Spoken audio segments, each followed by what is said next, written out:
It's the night before the 2023 Royal Rumble, and this is the Wrestling Inc. podcast. SmackDown Rampage. Issa is on location at the Rumble. Stay tuned to her social media for crazy updates. Stay tuned to Wrestling Inc.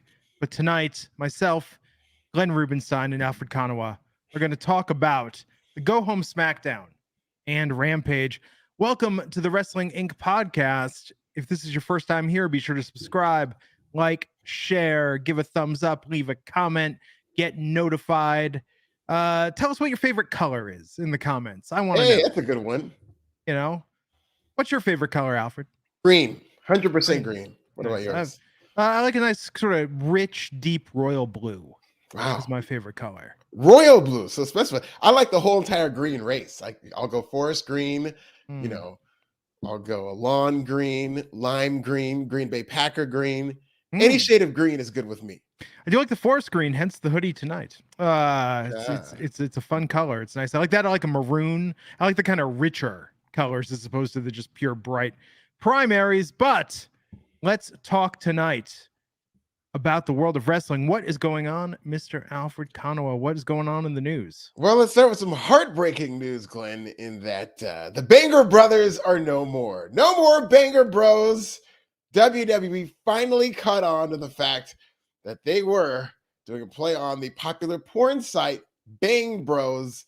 So they will no longer be called the Banger Bros. So for those of you wondering why they kept referring to them as Drew McIntyre and Sheamus. And as somebody who covers this stuff, it's so much easier when they have a team name. Now I have to go back to spelling out Drew McIntyre and Sheamus. They're the nameless team, no longer the Banger Bros. So long live one of the greatest names in the history of tag team wrestling, Glenn. I mean, wasn't that a popular site like 20 years ago? Yeah, but they're still going strong. Really?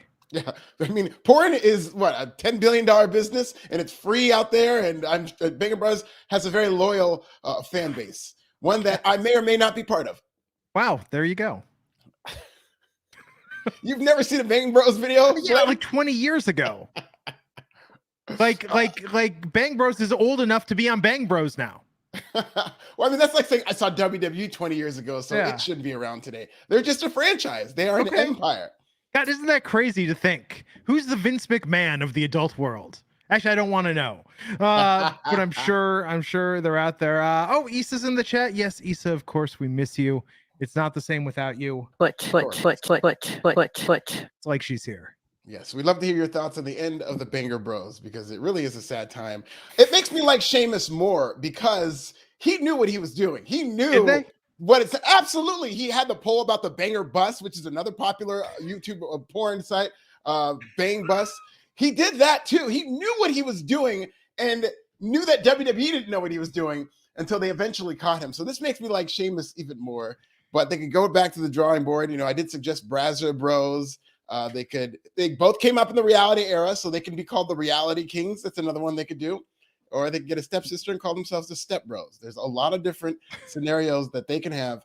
I need them to keep going back to that well. I'm so out of the loop on that world, I can't even think of a reference.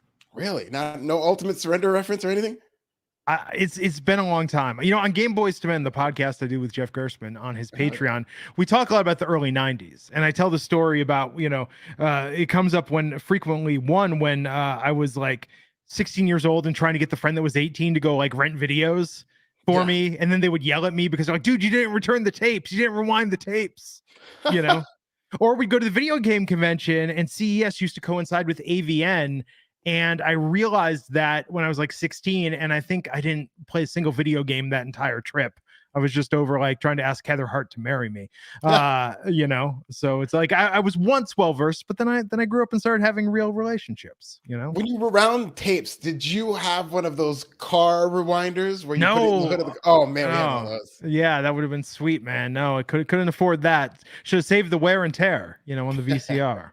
Yeah, because it was a different time. They would charge you, kids. The Blockbuster in my hometown charged you if you didn't rewind the tape. You couldn't just go to a website and type in a name and then see a video. You couldn't, pick up a DVD at the gas station. No, you had to go behind. It was always like saloon, like Western style doors, or the beaded curtain, and go into the back of the video store where they would have a selection of tapes. And there were rules. Don't make eye contact with anyone else. You do not have discussions when you're in there. You know, you do not snicker at anyone else's video choices. You know, there was a protocol. It was a simpler time. A lot of Bang Bros DVDs behind those beaded curtains too. A lot of them, from what I've heard. More on what we're hearing.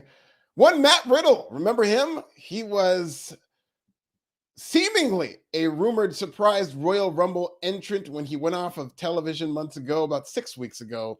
And it later came out that there's some issues with his personal life, whom he's dating, all kinds of stuff like that. He was in rehab after reportedly failing 2 drug tests. But the latest on Matt Riddle, good news, he's back out of rehab, and he recently got his black belt in Gracie Jiu-Jitsu. It is unknown whether or not Matt Riddle will be one of these surprise entrants at the Royal Rumble tomorrow night. There are several open slots. I think it would be too early. I do not think he's dealing with a 6-week problem. But Riddle seemingly might be on his way back, but who knows? Glenn, do you miss Matt Riddle? You know, I don't watch Raw, so I was not aware that he was even off TV. But no, I hope he's taking care of his business and getting things in order.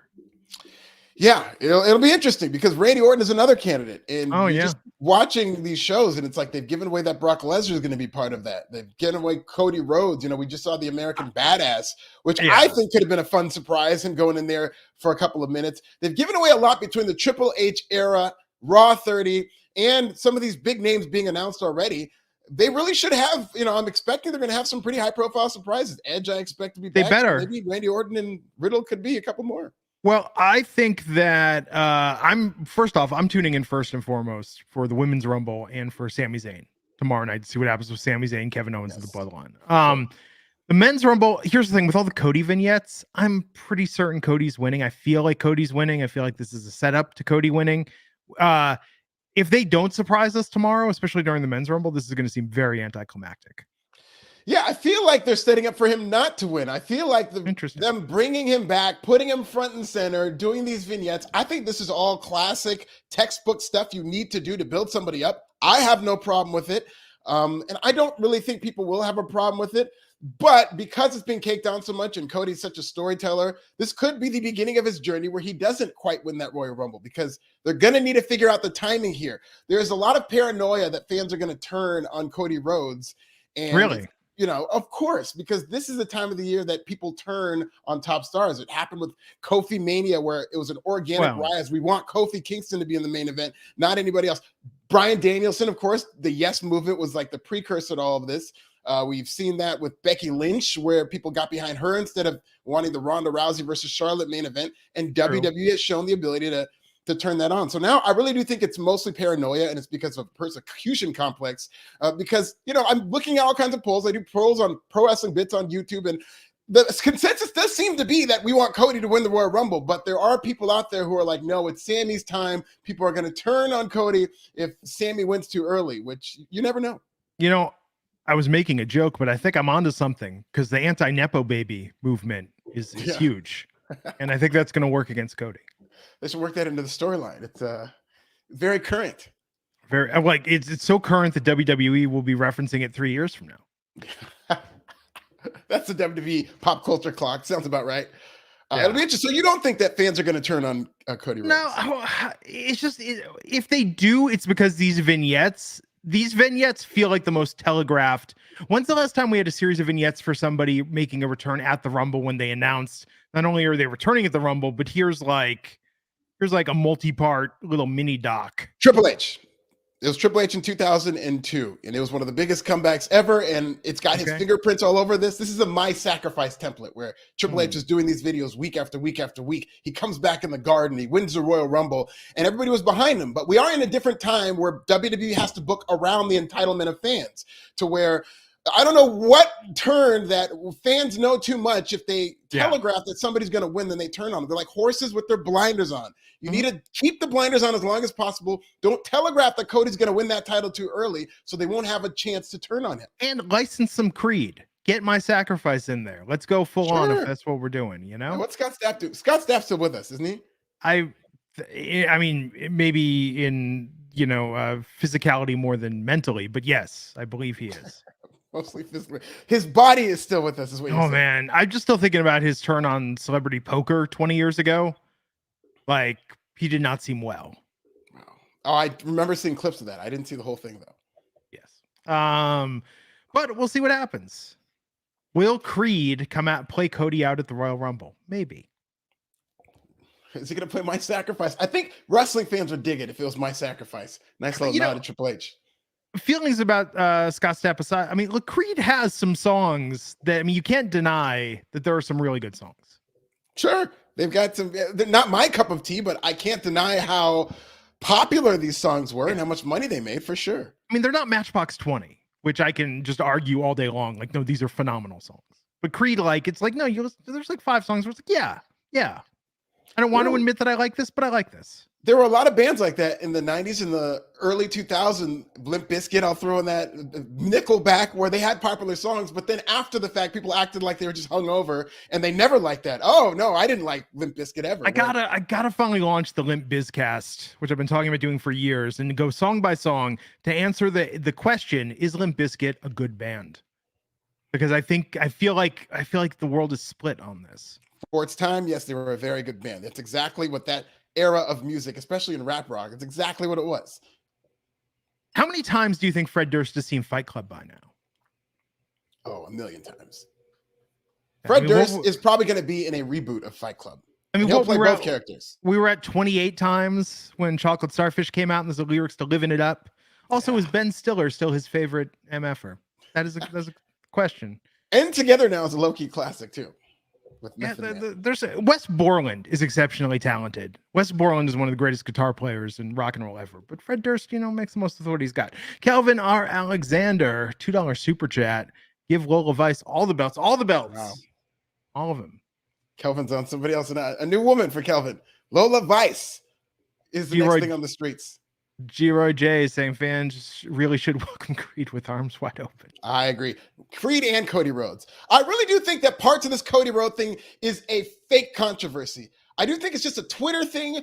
I don't all the way think people are going to turn on Cody Rhodes. People are just so used to seeing that in terms of, especially around WrestleMania season, especially recently, we've seen examples of fans turning on the top babyface who's going to be in the WrestleMania main event. It's just a sport now. But in reality, in this tribal era of WWE, post AEW, where there's so much allegiance to WWE, you really don't see people get turned on like that. It's really more people promoting the company line for WWE within that fandom. It's a lot more obedient to WWE than it was during that time when people wanted to turn on something. All those people who would have turned on somebody go to AEW so they can root for those, hardcore indie darlings.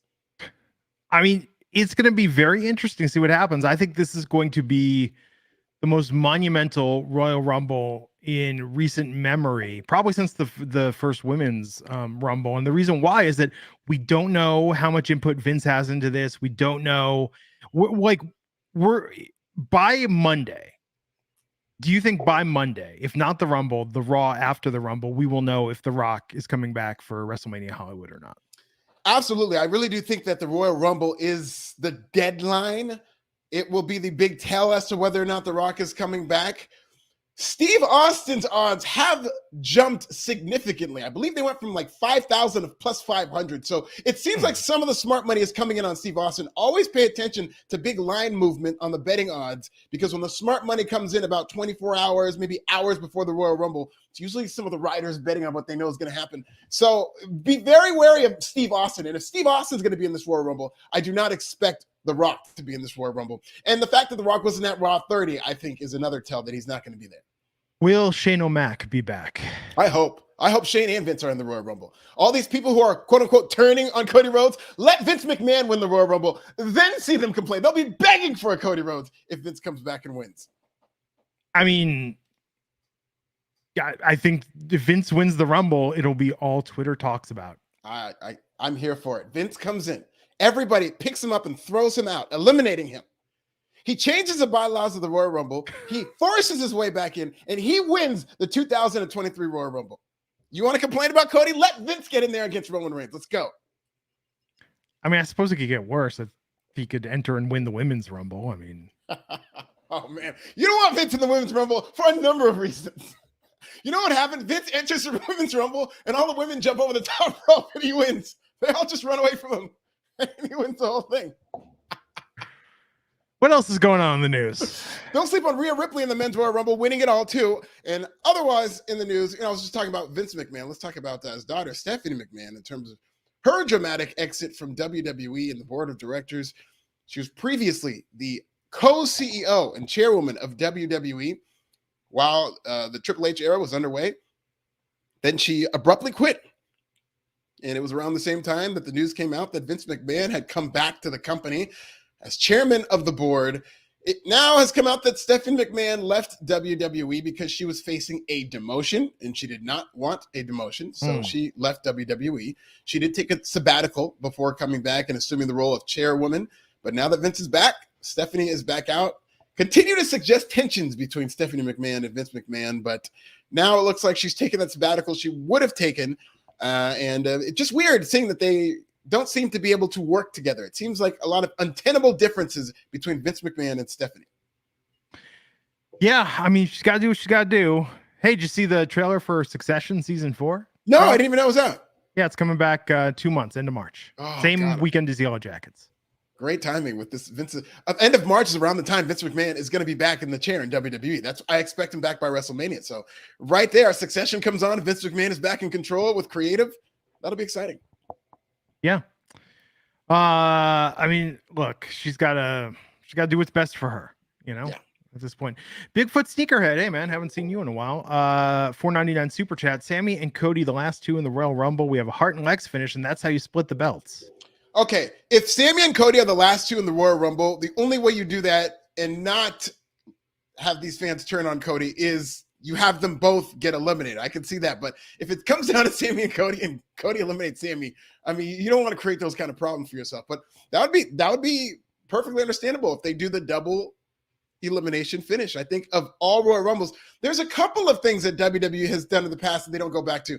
They haven't gone back to the 3 faces of Foley gimmick where somebody enters under different gimmicks and it's the same person. They haven't overdone that. They haven't done it since 98, I don't think.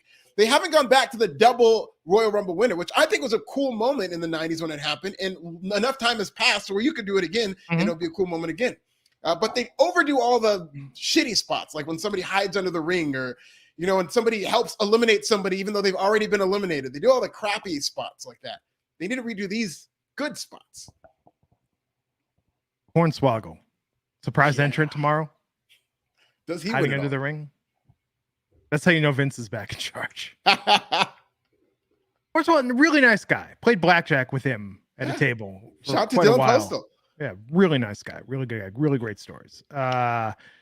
John Silver's uncle with a £5 super chat. Wow. If The Rock versus Roman doesn't happen, is it up there with Taker versus Sting and Austin versus Goldberg as the fantasy booked matches that never came to fruition? Absolutely. It's that for this generation. You could even say Hulk Hogan and Ric Flair at WrestleMania, a match that people thought that they were guaranteed to see, and it didn't happen. So I think that would be the modern day version of those matches. It's a good call, John. Do you think The Rock versus Roman Reigns, if it doesn't happen, is going to go down as like the ultimate case of fan booking that maybe it got misconstrued? The people behind the scenes were like, yeah, we'd love to make that happen. That's a great idea. And people took that to believe. I mean, because we've been hearing there's going to be The Rock versus Roman for like the last 4 WrestleManias. Right. But I don't think it's going to be as much of a fan creation as it is WWE legitimately wanted The Rock to work WrestleMania. Sure. They were definitely setting this thing up, especially the themes of the Anoa'i family, head of the table. They were doing all of this because you could also say that about The Rock. So they were telling the story, leaving it open-ended for The Rock to come back. It just didn't happen because of The Rock's schedule and because of things like that. And yes, fans did make it a bigger deal than probably what it should have been because we just know too much and there's speculation. But WWE never advertised The Rock. But yeah, I think it'll be looked back as something that maybe is a disappointment just as much for WWE as it is for fans. And The Rock, if he doesn't come back, like isn't even thinking about it. He's got new versions of Zoe in a launch. He's got movies to star in. Yeah, he's doing well. Steve Marcuccielli, $1.99 super chat. Who do you want to see Karrion Kross? America's sweetheart, Karrion Kross. Who do you want to see Karrion Kross face at WrestleMania? Well, judging by how he was booked tonight with that clean loss to Rey Mysterio, I think Karrion Kross is going to face Ricochet and Butch and all of the catering members of the WWE locker room in the Andre the Giant Memorial Battle Royal, which is Listen, it's always an entertaining match, but I do think that that's his ceiling at WrestleMania, unfortunately. Maybe he gets the trophy, the plastic trophy. I think LA Knight should win that. Oh, actually, yeah. LA Knight could compete and win that. If he's not doing anything at WrestleMania, LA Knight should be considered the favorite for that. I'm making the turn on LA Knight, I'm telling you. Okay. Yeah. Yeah. Life. Yeah, it's the dumbest catchphrase. Hey, they're starting to get over, though. People were saying it. Yeah. What's going on with Maximum Male Models? They had a finale of Making It Maximum, their online series. Oh, did they they didn't watch it? Sad. Yeah, so I wonder if that's it. I mean, they'll probably be in the Rumble, but maybe they'll break up in the Rumble. Yeah, and then do what? I mean, they have a solo feud on Main Event. This gimmick would probably work in NXT. The thing is, Pretty Deadly is already there, so I think they would be stepping on each other's toes, but it'd be a nice feud. What else is going on in the news? That is the news. That's the news. There you go. So tonight, SmackDown. I was hyped tonight, man. I was hyped for SmackDown. Good. It was a good show, but I mean, it's like this is Christmas Eve. It's Rumble Eve, man. I love the Saturday pay-per-view. It makes you so much more excited because you can only get so excited for a Sunday. It's like, yeah it's Royal Rumble, but then I got to go to bed, or it's Royal Rumble, but then I got to go to work.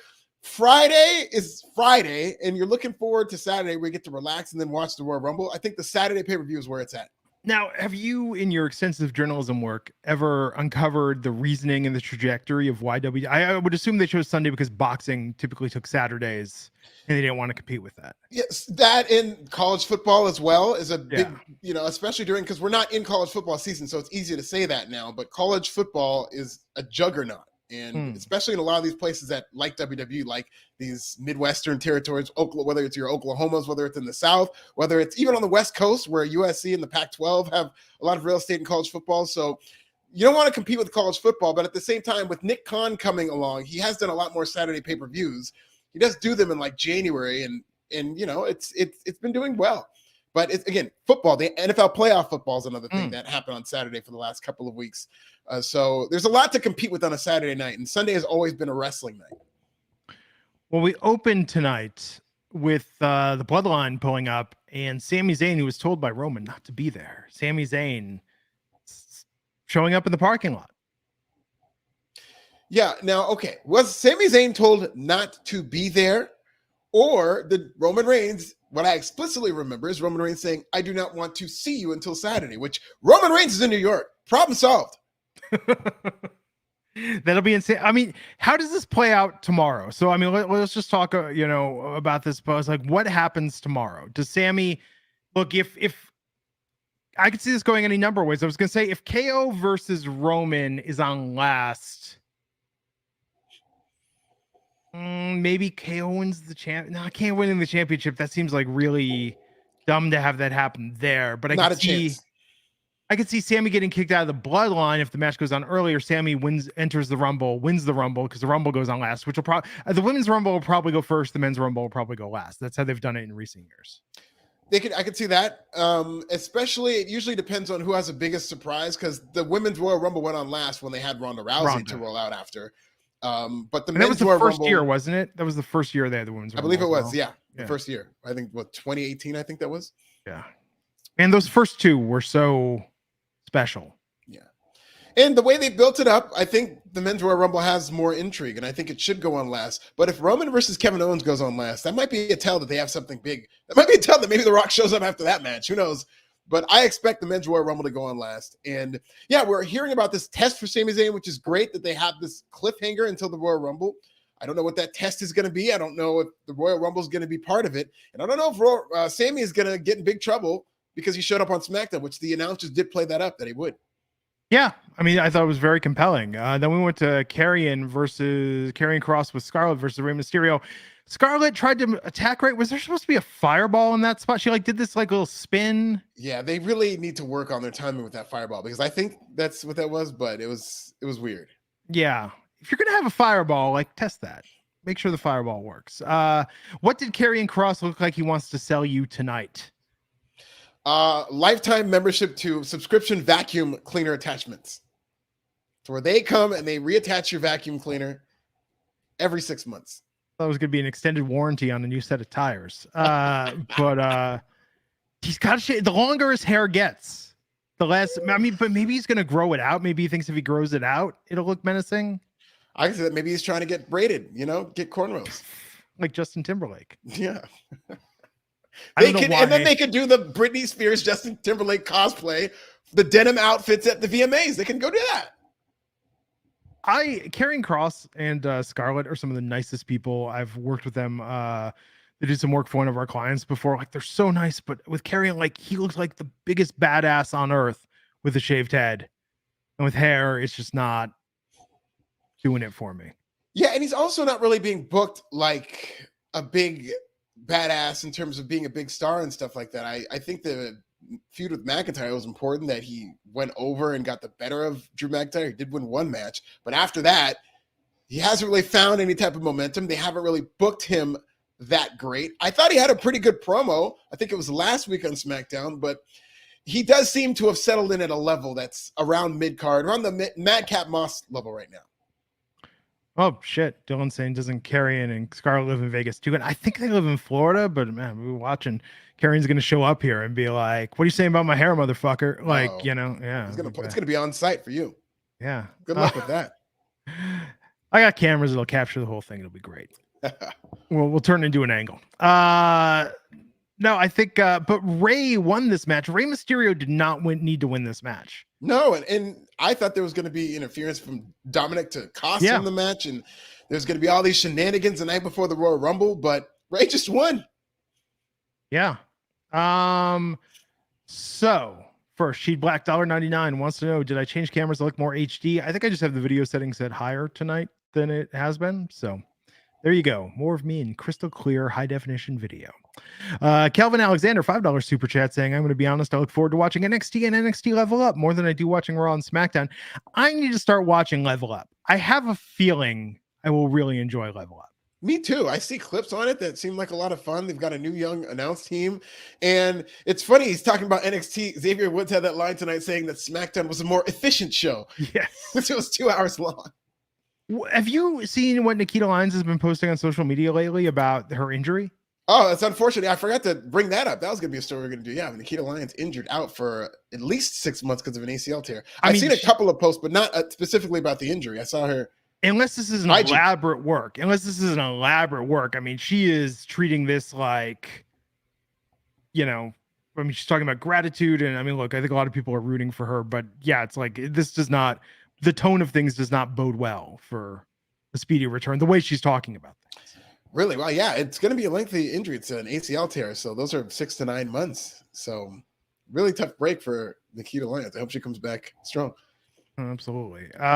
John Silver's uncle, 10 pounds. Wow. Thank you. Thank you, JSU. Are they booking Sheamus versus Drew slap league match at Mania?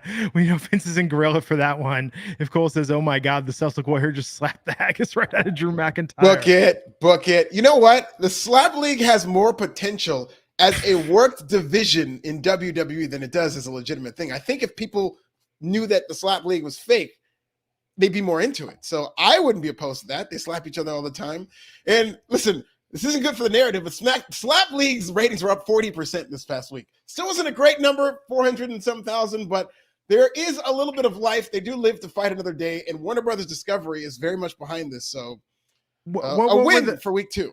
What were the quarter hours on that, though? I think a lot of people just tuned in and they were like, oh, I heard this is ridiculous. And they're like, yep, it's ridiculous. Yeah, but if it's a 1 hour show and it garnered that, I mean, the 400,000 is pretty much what they had the whole time. I mean, maybe not the whole time. I definitely was a tune out maybe toward the end, but 400,000 viewers still aren't the type of numbers they're looking for, but I guess it was good that they were that much up. Man, when are they going to start having Slap League live events? Yeah. How's that pay-per-view? What kind of buys is that pay-per-view going to do? When they come to Vegas, because you know they will, it's Dana White country. We're going to Slap League. I'm going to make you watch all of it. Why would you can you imagine getting on a pay-per-view? Like, if you thought CM Punk's UFC bout was short, like, if you could condense a match into an animated GIF, like, that's not pay-per-view worthy. Absolutely. having said that, you bring up CM Punk. That's what the slap league is also missing. Celebrities who you're emotionally connected to. They need people who you want to see get slapped. People will complain about the slap league and get on their high horse. If it's Jake Paul in there getting slapped, nobody's complaining about that. If it's the Paul brothers getting slapped up,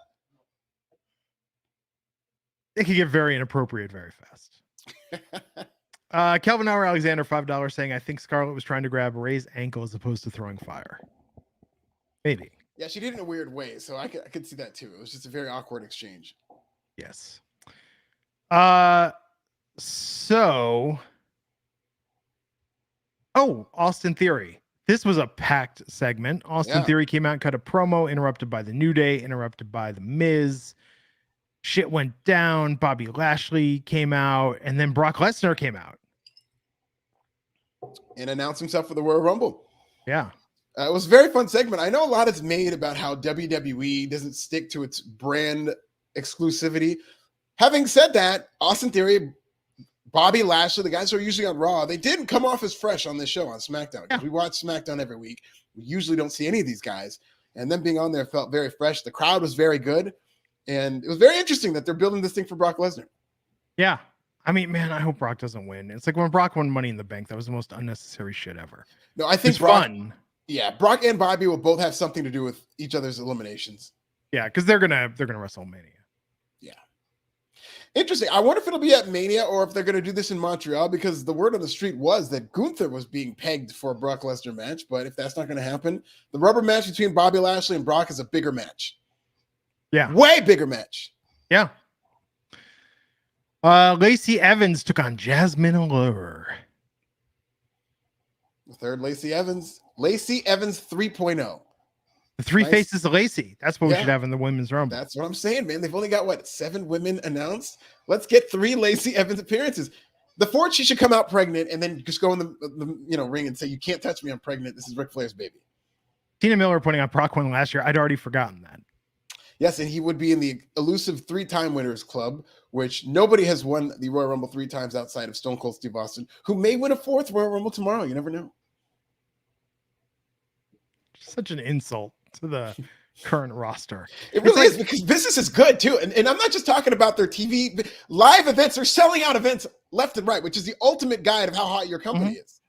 Well, and Stone Cold Steve Austin, The Rock, they don't need a Rumble win for rest. It's supposed to be an opportunity. I agree. You know, and the fans are ready for it. The fans are ready for a homegrown guy to win the Royal Rumble.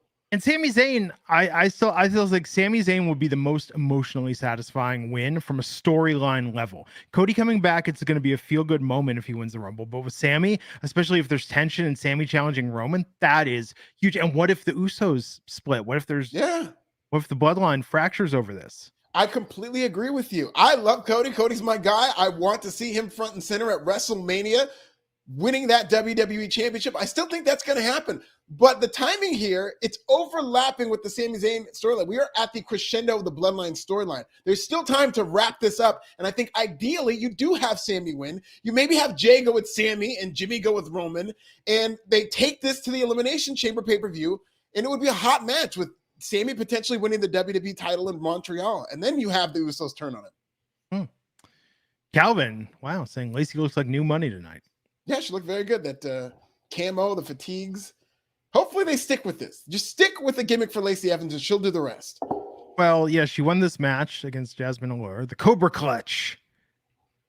Is Lacey going to join G.I. Joe? Is that the next logical step? I'm here for it. She should join the cartoon. They should license her for the G.I. Joe cartoons. Bring those back.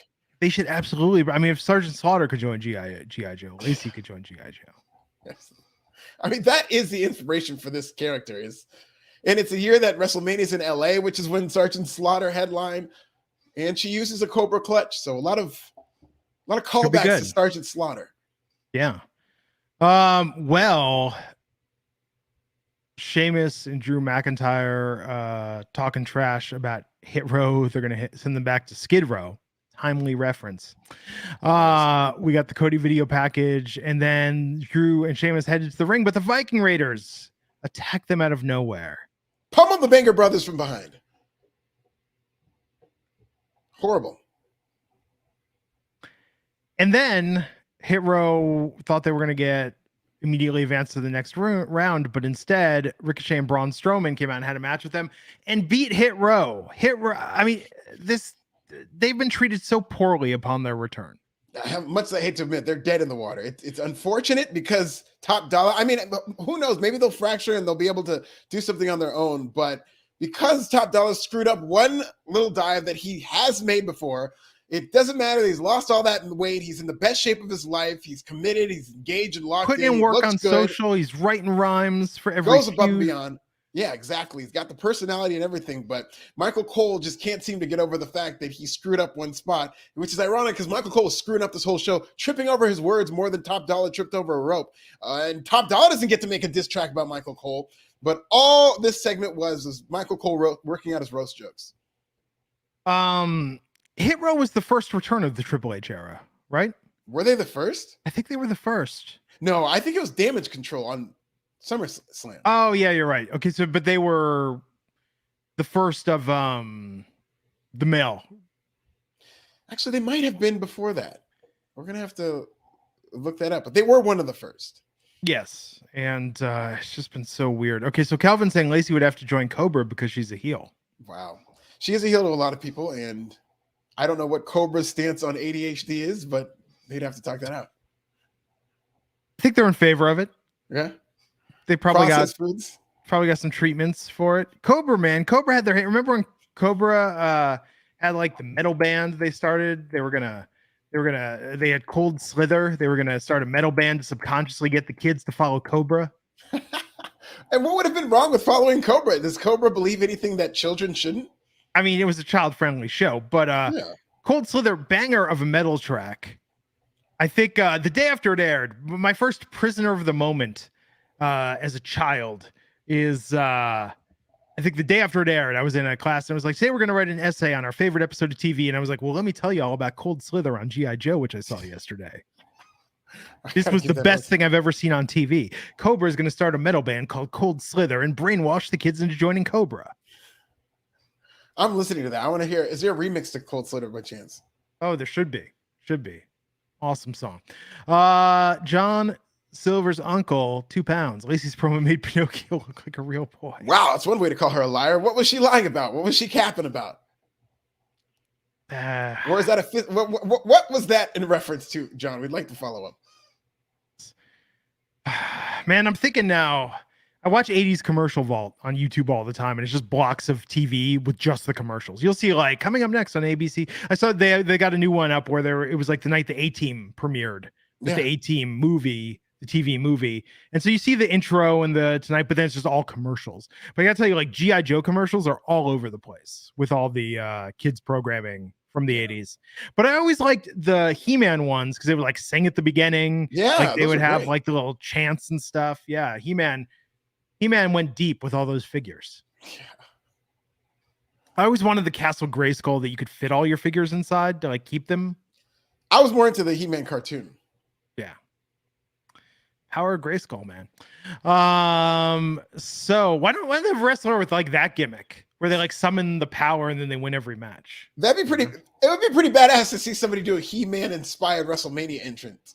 I think she did Thundercats, Jade Cargill. I believe she did a Thundercats entrance.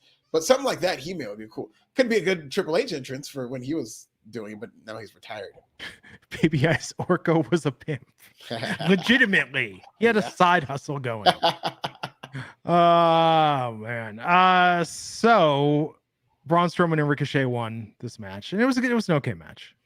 Yeah. And they brought up the Flippy Floppers Yeah. debacle on Twitter, and now they're bonding over it. Team Flippy Flopper. Well, tonight we heard from Bray Knight, the classic Bray Wyatt entrance tonight. At first I was like, and I admit at first I was popped because I was like, oh, they're bringing back the classic Bray. This is so much better than that new music that goes on forever and sounds like it was recorded on a micro cassette recorder. But no, it was LA Knight making fun of Bray. I loved it. I loved the entrance. It was funny because the music started playing and it did get a reaction. It got a pop. Yeah. But it wasn't like a pop that made you think that people knew he was going to be Bray Wyatt. They kind of popped, but you could feel the I don't know about that in the air. But I thought it was Uncle Howdy coming out as Bray Wyatt at first. I thought they were swerving us somehow with that. Yeah, I think people were expecting some type of swerve, and then it ended up being LA Knight. And let me just say, I think LA Knight did a great job in this segment. I like LA Knight in this feud with Bray Wyatt. Now that we're at the end of it and they're going into this pitch black match, who knows how this is going to play out? Having said that, this wasn't the typical Bray Wyatt feud where somebody gets buried and has to act scared of him. They let LA Knight do a lot more. He pretty much acted the way I think you or I would act if we were in this situation with this grown man playing with puppets. He's bringing up the ridiculousness of it, but he's doing it in an over-the-top heel way. So not one that's burying Bray Wyatt. I think he's been great in this feud. Tina Miller saying the tiny lantern killed me. It was very funny. I think LA Knight is getting over, much like B Rabbit at the end of 8 Mile. LA Knight is learning that if you define your opponent in front of an audience, you can enrich yourself with goodwill to the audience. Absolutely. I don't know why they're just now getting around to this, but usually babyfaces or anybody feuding with Bray Wyatt has to be terrified of him and run away from him, but not LA Knight. John Silver's uncle saying Lacey's promo delivery was more wooden than Nike. Damn, John Silver's uncle just cooking Lacey Evans. I mean, it's really more particle board than wood. IKEA, very underrated furniture. I have a couple of IKEA. We own a lot of it. We own a lot of IKEA furniture, especially the cabinets. Love those solid white cabinets. They're like with the glossy. They're just nice. Yeah. You can stack them. They're lovely to have. But this was good. I'm looking forward to the pitch black match.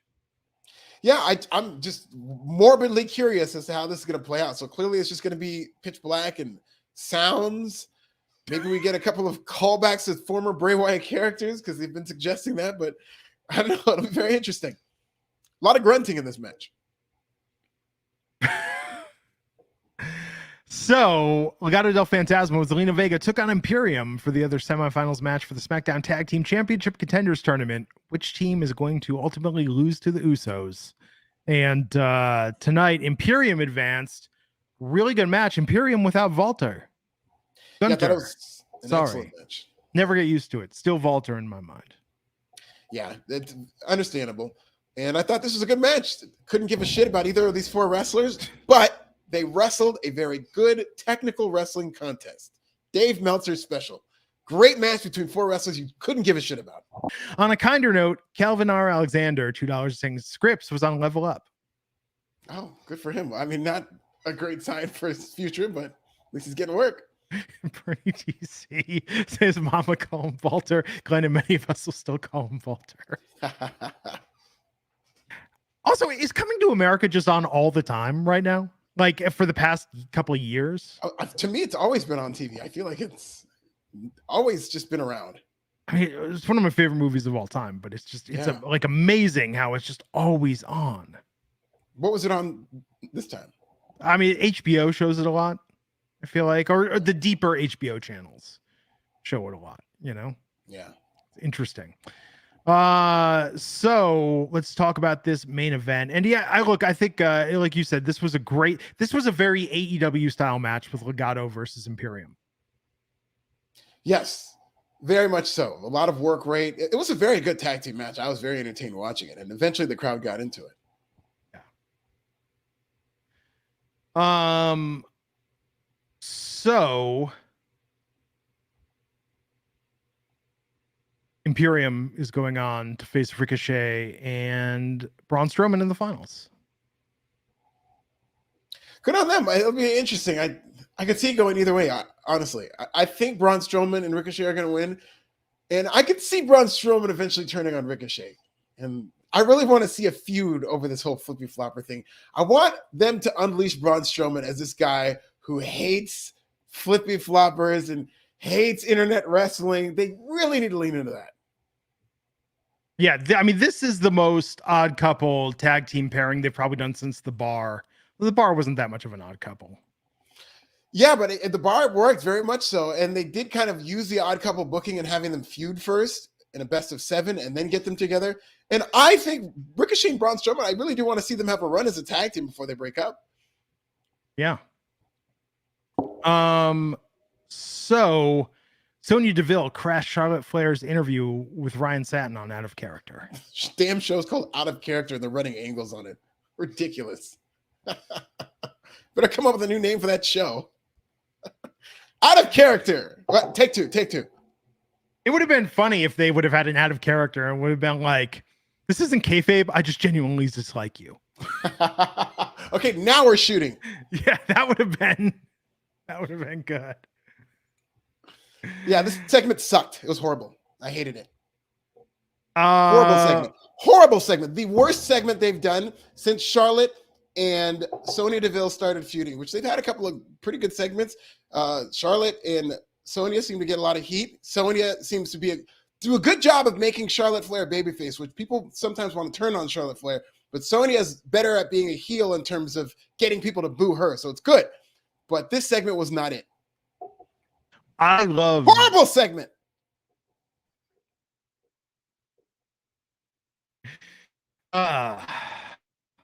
Tonight, Sikoa versus Owens. Think about where Soul on SmackDown. I'm sorry, there's a little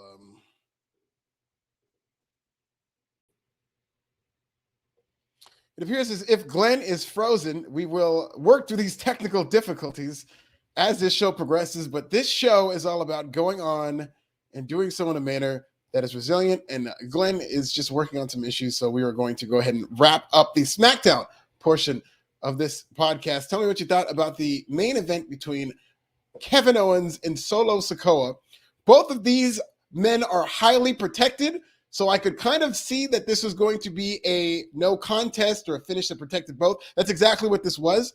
Thought it was a pretty good match, but Sami Zayn returned to ringside to help Solo Sikoa from being pinned, and then they brawled on the outside of the ring. And here comes Glenn. Speaking about Solo Sikoa versus Kevin Owens, I thought both of them needed to be protected, and that's why it was a no contest, Glenn. Yeah, I was saying, and I've supposedly I have two internet providers and a redundant failover connection, and still this happens sometimes. Isn't that crazy? These times we're living in. I know, it's the Illuminati. It's crazy, man. So think about where Solo was a year ago, and now he's main eventing SmackDown. Love that. Thought this was a very good match with Kevin for what we saw of this. I thought Sami interfering makes sense. It's interesting that Sami didn't attack Kevin and Kevin didn't attack Sami. Yes. Directly. Which is good. This is very good storyline continuity. Kevin Owens teased hitting Sami with a steel chair, and he scolded him for trusting the Bloodline family. But Sami was called and asked to do a favor and asked to be there. So it'll be interesting. I mean, look, this is the best storyline. And I feel like if it's got to end, I think it's got to go into Sami versus Roman. And honestly, I think Sami should win. I've said this since day one. And it's not just because I've been saying since 2016 that Sami needs to be WWE champion, but I feel like that is a very good outcome to this. And if Roman beats The Rock but loses to Sami Zayn, I think even Issa can get behind that. I would love if Sami Zayn somehow won one of those titles. And what I especially like is the big flaw of this Roman Reigns run is you don't believe anybody. I don't believe even Kevin Owens is going to win that title. Didn't believe Bryan Danielson was going to win. Definitely didn't believe Cesaro was going to win that thing. Roman Reigns has just been fed all these opponents who you know he's going to beat. And this time now we're at WrestleMania season. There's at least two people who legitimately have a chance seemingly to beat Roman Reigns. And booking around that is going to be a lot more fun to watch than seeing somebody get fed to Roman Reigns like a pig to slaughter. Okay, so here's the question about Sami Zayn's championship challenge and chase and potential win. Are we going to get are we going to get heel Sami Zayn, who's like, oh, I fooled you all along. This was part of my plan, and now I'm going to win the title. And heel Sami Zayn's been over. Or do they do what I think they're going to do and turn him back to the ultimate underdog, babyface Sami Zayn, and say he lost sight of what's important to him. He got caught up in this. He understands how power corrupts. And Roman has had this lock on the WWE, and he's there to be the crusader that ends that. Yeah, Sami Zayn absolutely should turn babyface coming out of this. If he has not already, if they try to turn him heel, it would be a catastrophe because people want to love Sami Zayn, and they've really done everything right booking wise. So I do think that this is gonna, what it looks like, it's gonna build to, yes, probably Roman versus Sami one-on-one, which I think we need to see that match sometime preferably in Montreal. It would be so hot. And then Sami Zayn gets just attacked by the bloodline maybe after he comes up short to Roman Reigns. And if you have Roman or Kevin Owens come and save Sami Zayn and they fight off the bloodline and they celebrate in there together, it could be a really emotional moment. The reunion, the emotional reunion of Kevin and Sami hugging in the middle of the ring would create, they're together. Now let's see him chase these titles. And you can phase Sami Zayn out of the WWE title picture after giving fans really what they want. Whether it's him winning the Royal Rumble, whether it's him getting his shot at Roman, it won't be perceived that Sami Zayn is getting screwed. And do we get the Olay chants back? Oh, yeah. We should get his own theme music back. I mean, he's gotten over in spite of some terrible theme music, because he had some of the best theme music that I thought was some of the catchiest, easy to sing along with. They definitely did not need to change his old theme music, but they did. Yeah. So I'm hoping tomorrow is the start of something magical. Yeah. With Sami Zayn in a new chapter. John Silver's uncle saying if Strowman and Ricochet win the tag titles and go out for a celebration meal with big old red pants, make Ricochet order from the children's menu. I'd love it. Let's go. They could do all kinds of stuff like that. They can go to the Matterhorn in Disneyland. Ricochet's on Braun's shoulder. Yeah. And they bring Nicholas back, but Nicholas is now taller than Ricochet. Yeah, what's Nicholas doing? He's got to be a full-grown man by now. Yeah, it's been forever, man. So yeah, do the DQ. That's how this ended tonight. And tune in tomorrow. It is going to be a hot, to quote Buster Poindexter, a hot Cannot Rumble. Wait. It's going to be the opposite of Rampage. Mick Cloud, $5. Does the Rock and Reigns match have to be a title match, or could it be for the true head of the table of the family? If Roman loses that title ahead of time, that's what it will be for. Yeah, I don't think it needs a title, but they've been building up Roman Reigns as the champion for 2 years, because the only person who could theoretically beat him is The Rock in terms of how they would book that storyline. But now that they don't have him, if it's going to be something where maybe he can come back at SummerSlam, why not do it then? Bernie DC saying Nicholas drills Ricochet with a chair and takes his tag title back, claiming he never lost it. What if we find out that Nicholas grew up to be Hook? Oh man, I'm here for it. But his dad was a referee. I think it was John Cohen, so that wouldn't add up. Yeah. So Rampage was pre-taped tonight? Question mark? Yeah. I think it was. Yeah. Yeah. Really good match to open the show with Hangman Page versus Wheeler Yuta. Oh yeah. Very good. They're really playing up the Hangman Adam Page and Jon Moxley feud. So this will be interesting. It's a rubber match. It's weird how Jericho has to kind of be in character, but also not on commentary. Yeah, sometimes he just kind of goes into business for himself and cheers for who he wants to cheer for. He typically plays a heel, but sometimes he'll just start cheering for the other guy. Dream Realm Studios saying Glenn ruined Scripps' career. I blame Glenn too. I feel really bad about that. We got to have him on this podcast, and we got to personally apologize. I'm really sorry. I was being funny. Look, it's the mask. The mask is what ruined Scripps' career. Yeah. He's very talented. He's a very good wrestler. He doesn't even need the mask. No, he does. And that's the weird thing too. He's an attractive guy. Yeah. It's like the thing with Luchasaurus. It's like Luchasaurus is a good looking dude. Why is he wearing a mask? And they're getting sued over that mask. So maybe it's more trouble than it's worth. Yeah. Who's suing him? There's a designer who's taking issue with the mask. There was some kind of lawsuit that Luchasaurus is in the middle of. Oh, wow. I mean, it's not necessarily his fault. It's just there's makeup design, and they're claiming like copyright issue. Well, it's like that with tattoos, man. Like, you don't own the artwork on your body anymore. Yeah, Randy Orton got sued for some of his tattoos, and I believe he lost that lawsuit. Yeah, but it was like for like $1,000 the WWE had to, or 2K had to pay for using it in the game. Like an amazingly elaborate lawsuit for very little money. Right. But this match was really good. I mean, just for pure wrestling, Hangman Page versus Yuta was a great match. Again, this is the problem with Rampage. I don't like them opening with the main event. It's like they're announcing that we know most people aren't going to finish this show.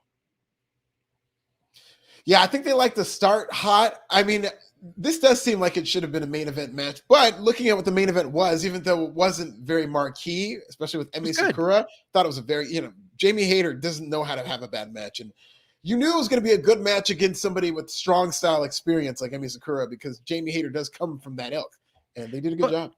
But you have to take into account SmackDown does twice the ratings that Rampage does, right? And a lot of people that watch SmackDown then turn over to Rampage. You don't have two main events back to back. They should almost open with like a fun short match, something that's a little bit of a cool down to just get people shifted over to Rampage. Yeah. That, maybe even a promo segment, which is typically how, they usually don't start out like that on Dynamite and on AEW shows, though. But Rampage could be something where it's a high profile angle that opens a show. Yeah, I think that'd be great. Really, really good match. Highly recommend it. And then we went to a video of Action Andretti and Ricky Starks addressing Jericho and Sammy Guevara following their loss on Dynamite. We had Eddie Kingston, really good promo. Yeah. Saying the House of Black has to accept him. It'd be weird to see Eddie Kingston in the House of Black. He really doesn't fit that aesthetic. So hopefully this is just a swerve. I don't know how. Like, I'm dark. Yeah, I can't see Eddie Kingston with eye makeup on. I miss more promos like that. For Eddie Kingston would be a little too comedy, but it would be be good. I don't know. I think Eddie Kingston, I don't know that they're utilizing him to his full potential, given how over and universally loved he is. Yeah. And he's a hell of a wrestler. But then we had Jay Lethal, Jeff Jarrett, and Satnam Singh with Sanjay Dutt versus Danhausen and the Best Friends with Orange Cassidy, and the Golden Globe was involved. Paul Hauser's Golden Globe. Yeah, they're getting a lot of mileage out of that thing. At this point, it's probably a replica, but they really... You think? Good for Paul Hauser for getting mentioned on AEW TV every single week. They have to call it Paul Hauser's Golden Globe. It's funny. Because the Golden Globes aren't really over with anyone after they had to take that break. Now they're back. I don't think your average kid at home or wrestling fan is like, oh, the Golden Globes, that's so prestigious. Yeah. And I like Paul Hauser. I love Paul Hauser. Paul Hauser and I grew up like 10 minutes away from each other in Saginaw, Michigan. Nicest guy. He's been on the podcast. But I just don't know it's amazing how much they're getting mileage out of this. Yeah, but what has to happen is Paul Hauser needs to win another Golden Globe. Jeff Jarrett can steal that, and Jeff Jarrett was close to the late great Owen Hart, so Jeff Jarrett can have 2 Golden Globes in tribute to Owen Hart having 2 Slammies. Well, there you go. Britt Baker and Ruby Soho faced off in a promo with Renee Paquette. Baker saying Ruby needs to choose a side. WWE or AEW. They can't say it, but that's what this angle is. Wow. WWE versus AEW. Manifesting itself in the women's division. Yeah. What did you think of Powerhouse Hobbs versus Tony Mudd? Which is good. Tony Mudd is the best. That would have been like the best, like early to mid 80s WCW name, like coming out of the territory area, like Tony Mudd. It does sound like an enhancement talent name. Yeah. It sounds like Tony Mudd wrestling Hillbilly Jim tonight. Tony Mudd in a barnyard match. I could absolutely see that. I don't know how many tickets it would sell. Well, maybe it would sell some tickets in Tennessee. Mudd versus Hillbilly Jim. I could see it. I'm trying to picture it in lights. I could see it. Good promos. Could be like, your name is Mudd. Like, They could fight over a pig. Do a lot. You could do a lot with Tony Mudd. Mudd with 2 Ds so he can trademark it. Yeah. John Silver's uncle, 10 pounds. I know it was heavily covered on Wednesday, but it has to be said again. What Mark Briscoe did on Dynamite was living proof of no matter how bad the world is right now, love and family always win. Yes, and AEW was able to get him on TV. He is on TV indefinitely. It did come out that Warner Brothers Discovery was also freaked out about the Confederate flag issue, which we did not see that on television. That could have been as simple as them not bringing it on TV. So between the Confederate flag and the tweet, I guess it's water under the bridge now, and Mark Briscoe is going to be a part of AEW. What a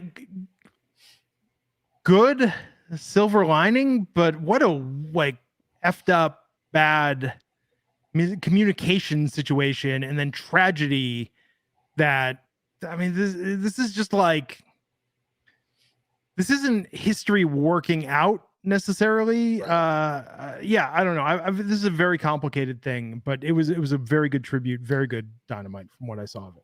I just think that the Briscoe brothers were misunderstood by these kind of waspy executive types who from a strictly financial situation, from a wealth situation, they're not used to people like the Briscoe brothers coming around their spaces. And when you look at the Briscoe brothers, it is the image they put out, that they don't have any teeth and they're on a ranch. They want to put out that ethos in terms of being these Southern badasses. But I think that's what rubbed a lot of these executive types the wrong way, because they look at that and they see and assume all kinds of things. And it didn't help that there was that Twitter controversy. I think they just defined them by that.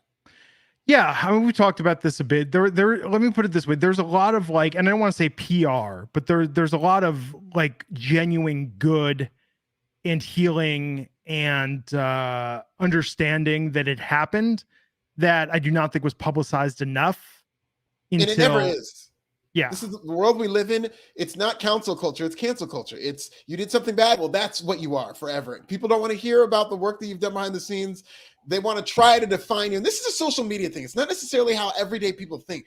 Just on the social media, which does have an impact on how a lot of these TV people think. You just get defined by things and they don't care about the work that's done. Yeah.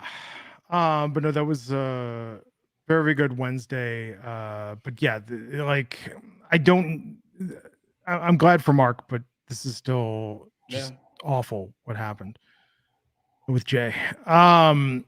So Powerhouse Hobbs won this match. Where does Tony Mudd go from here?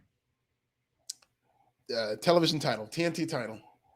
He's gonna be the guy to beat Darby. Darby's starting to run down. That's the story of Darby Allin's run as TNT champion. It's a Cody Rhodes story, really. Is he doing too much? He's taking on too many matches. He's too much of a fighting champion. And eventually Cody Rhodes just got squashed by the late great Brody Lee because he just ran out of steam. And I think that's how we're going to build this. We're going to build up to Darby Allin getting squashed by Harvey Mudd. Tony Mudd? Harvey Mudd is the other guy. Wow, when you search Tony Mudd, I don't even think he's one of the first things that comes up. Tony Mudd will be a future. It's going to be Tony Mudd and Action Andretti at an AEW pay-per-view. So, I mean, yeah.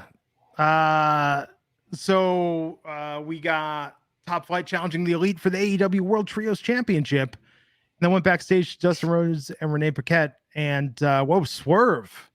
What a great heel. Swerve didn't call Dustin a Nepo baby. Yeah, that's the only thing that was missing from this program, for this promo, because he said that Cody Rhodes, quote, ain't shit. And he started talking about Dusty. Swerve is a great heel. He knows how to come off as unlikable in these segments, the way he was talking to Dustin. I think this guy's going to be right there with MJF as the top heel in this company in short order. I was just taken aback, shocked by what he was saying and the way he commands himself. I think Swerve is absolutely wonderful. It's great. So main event tonight was Jamie Hayter with Britt Baker and Rebel versus Emi Sakura with Mai Segura and Balyan Aki in an AEW World Championship Eliminator match. We also, and I don't blame you for not remembering this, because this is how they booked Jade Cargill. Jade Cargill's 50th win. The angle to do this 50th win, landmark for your biggest star, one of your biggest ratings draws, the 50th win for Jade Cargill was set up in a backstage angle days in advance. And it's unacceptable. Jade Cargill's over because of Jade Cargill, because she's a star. And she looked amazing. Oh, yeah. She knows how to carry herself. She just hasn't had any moments, because that's AEW's job, is to create these moments. She has to Allen Iverson these moments by creating them out of thin air. And her greatest moments are what great entrance when she cosplayed this or that. But in terms of setting her up with opponents that you believe in and angles that they can create storylines, they don't do that with Jade. I'm just thinking back to Matt Morgan and how much it would infuriate him when the Bucks and Kenny would do their cosplay entrance, and he would say nobody was talking about in the 80s, man, can you believe Macho Man came out doing that Legends of Zelda cosplay tonight? Wasn't that incredible? Well, Macho Man just cosplayed as Liberace every time, so it's not like he was switching it up. Yeah, but no one was talking, no one was doing that. It's not, it's a nice wink and a nod, but I think Jade is, in my mind, Jade is the A champ in AEW. I think in terms of purely star power, Jade's a bigger star than Jamie Hayter ever will be. The neckbeards love Jamie Hayter, and she's great for wrestling. Jamie's great, hardcore people. I love Jamie Hayter, but Jade Cargill will probably be the lead star. She'll run Tyler Perry Studios, okay? She will be in A-list movies. She has huge potential in terms of where she's going to go. Whether or not AEW wants to capitalize on that and realize the star power and actually put her with A-list opponents to match her star power. If you're going to do the Goldberg prototype, part of Goldberg getting over was he was beating Ric Flair and Sting and Hogan and the big stars on a weekly basis. You got to just do that with Jade Cargill. You don't need to protect Jamie Hayter. If you had every champion in AEW, Ring of Honor, you know what? Let's go WWE too. If you had every champion holding their belt and dressed their best, standing for a group Photoshop shoot, and you said to somebody, which one of these people is the biggest star, the biggest champ in all professional wrestling? 9 out of 10 would say Jade Cargill. 1,000%. The eyes would immediately go to Jade Cargill. It's just Tony Khan and AEW are so scared of the neckbeard, bottom of the barrel audience members that they have. Some of the bottom 5 of this AEW audience, which is, just this rotten, we want these wrestling. They're so scared of pissing these people off. They don't want to beat Jamie Hayter. You don't want to beat Britt Baker with Jade Cargill. They got to start beating some of these people. Well, this was good with Jamie and Emmy. Jamie won. Yes, it was a very good match. I very much enjoyed this match. It was excellent. Rampage is just tough, man. It's a tough show. Yeah, always a tough slot. End of the week on Friday. They're right back to mailing it in, kind of. They did have Heyman on this show, which should help. But, there's not a lot of steam behind this show. There wasn't any angles. There was no reason to watch this show. Well, and even the main event was an eliminator match.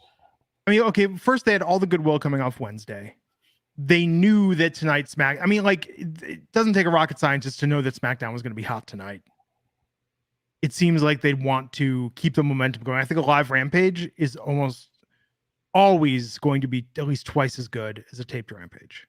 Yeah, it was great to see that on Dynamite, it went over 1 million, did one of its best numbers in months with the Mark Briscoe appearance and the Jay Briscoe tribute show. I'd love to see that. Yeah. But tomorrow night's the Rumble. So excited. Yes, tomorrow night's the Rumble. I'm almost excited as I will be when Jade Cargill squashes Jamie Hayter in 5 minutes. But yes, the Royal Rumble is tomorrow, and it's going to be exciting. Do you have an official prediction for the Royal Rumble? Well, the Women's Rumble, what's funny? I think with the way the women's division is right now, no clue who's going to win the Women's Rumble. Yeah, I think it's going to be Rhea. I think Rhea is the favorite. Rhea probably has the most momentum in this. But in the Men's Rumble, no, I think it's really going to depend on what happens in that match with Kevin Owens and Roman. I think Sami Zayn might win the Royal Rumble. That's my pick. And here's how I'm excited for the Royal Rumble. I am not doing the Royal Rumble podcast tomorrow night. Yeah, I'm going to be watching the Royal Rumble. I'm going to be watching the hell out of it, covering it on Forbes. People like they'll have some articles coming out throughout the show. And it's going to be an exciting show, man. I think I don't know who's going to win between Cody and Sammy. I mean, I think it's going to be Sammy. I could see it going either way. We could get a surprise winning it. But how this plays out, what they do with Sammy is a big intrigue with the Royal Rumble. I think I'm just as excited to see how Sammy is used on this pay-per-view as I am to see the Royal Rumble match itself. Bloodline storyline, one of the best things on TV right now. Yeah. At least until Party Down comes back and we get more Yellow Jackets and Succession. I can't wait for that. It'd be so good. Were you a Party Down fan? Did you watch the original show? No, I did not watch Party Down. Oh my God. You have to. This is right up. I mean, it's Adam Scott, Lizzie Kaplan, Jane Lynch, Martin Starr, Ken Marino. Okay. A catering company. And every episode, they're catering a different event.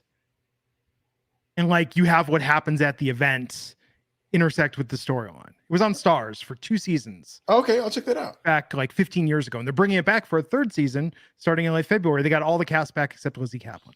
So Jane Lynch was on this show back in its first run? She left for Glee and then was replaced in season 2 by Megan Mullally. In fact, shortly replaced by Jennifer Coolidge at the end of season 1. But it's very good. It's a very funny show. Glee was 15 years ago. Yes. But Party Down, it's Stars is showing a marathon of this all the time now in the build up to it. But I have to say the best episode universally is in season 2. They cater Steve Guttenberg's birthday party. And Steve Guttenberg is on the show as himself. And it's the best episode. But there's so many other great episodes, including J.K. Simmons recurs on the show as a Hollywood producer. You'd really like it. It's very okay. good. I'll check it out. It sounds good. Yeah, it's very good. But yeah, in Succession, the Yellow Jackets are going to be awesome. So follow Alfred at This Is Nasty. Follow me at Glenn Rubenstein. And hey, check out Issa. She's doing interviews and coverage on the ground at the Royal Rumble. Now, if you like this show, subscribe, like it, share it, leave a comment. Again, we want to know what your favorite color is and why. I want to know the reason why. I want an example of why your favorite color and what you like what you like about it. Can't wait here. But yeah, and hit that notification bell so you know when we're going live tonight. Great turnout for a Friday. It's because it's Royal Rumble Eve. This is like the night before Christmas, except you don't have to deal with your family. Everybody wins. Yes, and leave us a review on iTunes. That would be nice as well. So everybody, thanks for tuning in. Give us follows on the socials, and we'll see you back here next time on the Wrestling Inc. podcast. Everybody, take care. Happy Royal Rumble, and we'll see you soon.